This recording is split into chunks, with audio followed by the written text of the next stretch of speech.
तालचेरे आरंभ है माँ हिंगुलांक नव दिनात्मक यात्रा। चलित वर्ष एप्रिल 22 तारिख आरंभ होईछि माँ अग्निरूपा हिंगुलांक वार्षिक यात्रा।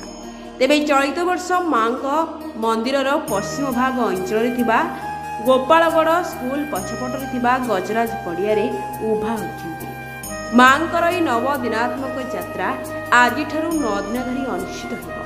चलित वर्ष अग्निरूपा हिंगुलांक यात्रा देखिबापई लक्ष लक्ष भक्तों समागम होइथिबा देखिबाको मिलछि।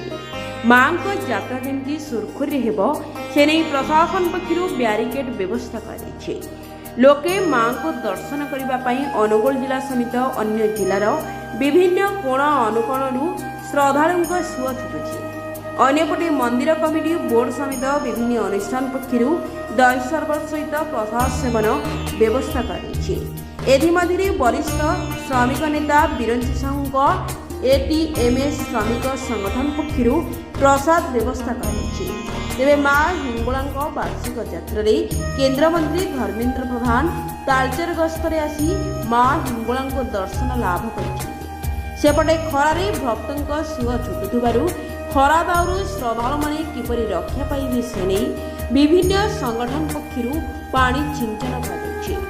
अनुगोलु सूर्यनारायण बेहेरांक रिपोर्ट ढेंकानाल न्यूज।